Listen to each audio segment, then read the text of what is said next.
Hi there, this is John Wilkinson again from History Made Easier. There's more context for you in this presentation, and there'll be a lot more material that can be used in a foreign intervention, influence or impact question. Now, the end of the war against Japan took both Mao and Chiang Kai-shek by surprise. Neither knew anything of America's nuclear option, and the end came too soon for both of them. Mao planned for another 2 years of war, giving him time to build his forces for the inevitable conflict with the Kuomintang. Chiang, for his part, had expected the Americans to invade China in order to defeat the Japanese, which would give him the opportunity to use their presence on the ground to also defeat the communists. But it was Mao who reluctantly had to pursue a negotiated settlement, and he was in a very weak position. Chiang had the backing of America and the neutrality of the Soviet Union. Chiang's troops were reclaiming Japanese-held areas, so strengthening their position should civil war break out, or if the talks broke down, which is what actually happened. So, the end led to a scramble to seize as much early advantage as possible, and the immediate prize was Manchuria. The Americans tried to take control of events, and General MacArthur's first order as Supreme Commander of the Allied Powers, General Order No. 1, ordered the Japanese to formally surrender to the Kuomintang in Nanjing. But in Manchuria, they surrendered to Soviet troops and to Mao's forces in the areas they occupied in northern China. This meant that the communists were greedily gathering Japanese armaments and ammunition, whilst with Soviet troops back in Manchuria, under the terms agreed at Yalta, they were busy packing machinery into crates, entire factories, even oil refineries, to be shipped back to the Soviet Union as reparations.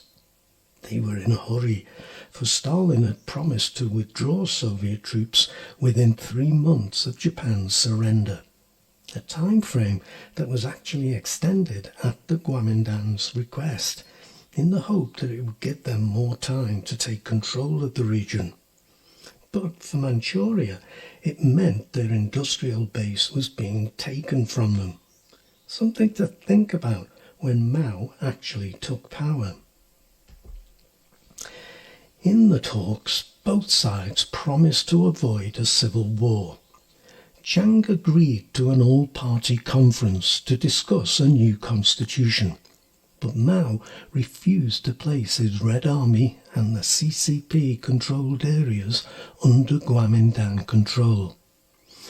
The talks took 6 weeks, and at their end in October 1945, the positions of the great powers had changed again, and again it was not to the communists' advantage.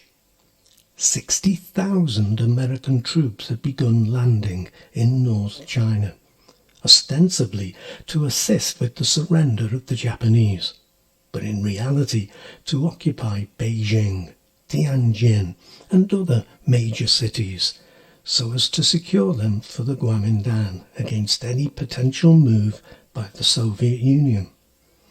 Up to 500,000 Kuomintang troops were redeployed in the north with American help. Chiang deployed his best troops in Manchuria, a move he would later regard as his biggest strategic error. Meanwhile, Soviet troops were helping the communists take over control of Manchuria. The neutral China that had been agreed at Yalta was already collapsing, just 8 months after the conference. But the communists were about to be deserted by the supposed Soviet allies for a second time. In mid-November, American troops attacked and took the communist-held strategic town of Shanhaiguanchu, which stood at the end of the Great Wall on the main route north.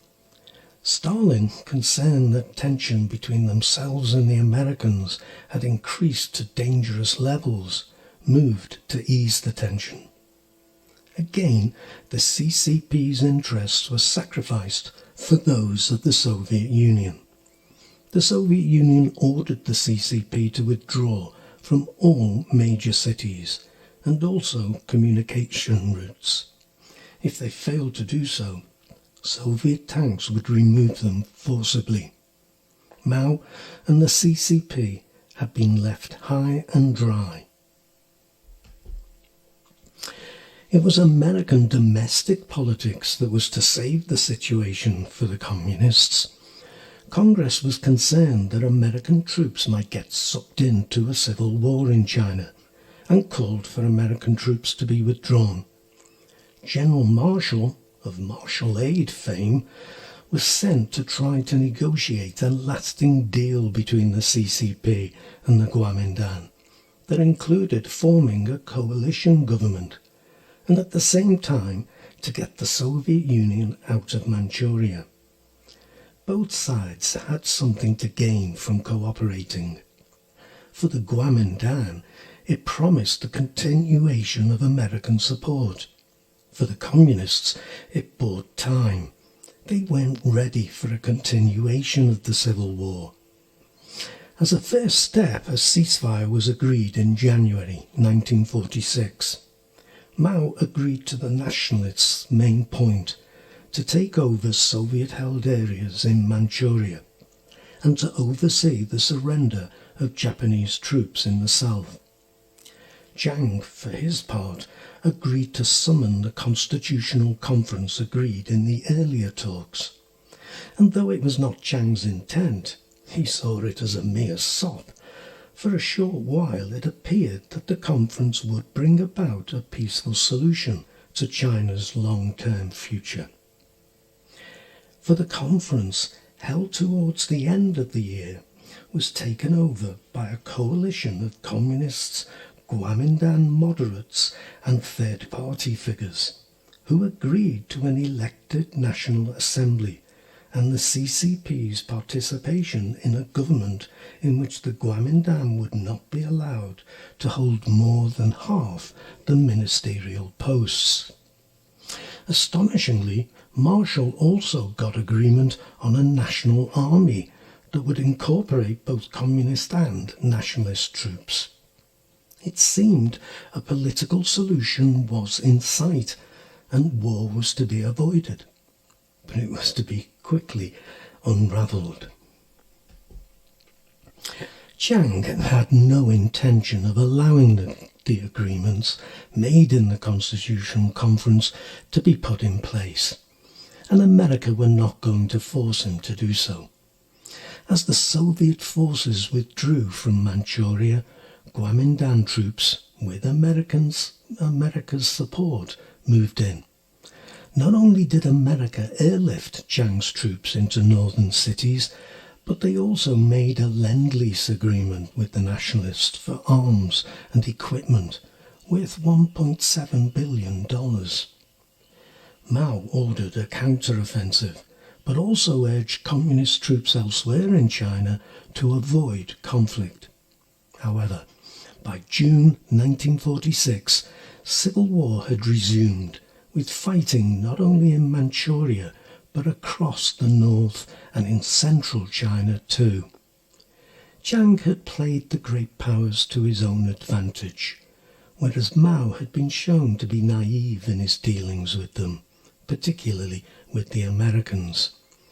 He had had no experience of dealing with Westerners, had never left China, and had had no personal contact with anyone outside of China, not even the Russians, and it showed. But with civil war renewed, he was back in control of his and his party's destiny. And so, we have the second phase of the Chinese Civil War, or the Second Chinese Civil War. As well as setting the context, lots of valuable material for you on foreign intervention, foreign influence and foreign impact.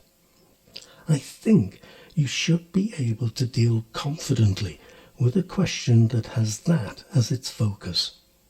Now, don't forget that if you are interested in tutorials, you can see if I have a slot free. Just get your parents to get in touch with me at historymadeeasier@gmail.com and we'll see if we can work something out. And don't worry about the cost. I'm flexible with prices. My aim is to help and not get rich, which is just as well. But for now, let me thank you, as I hope I always do, for listening, and wish you the very best of luck in your studies. Cheers.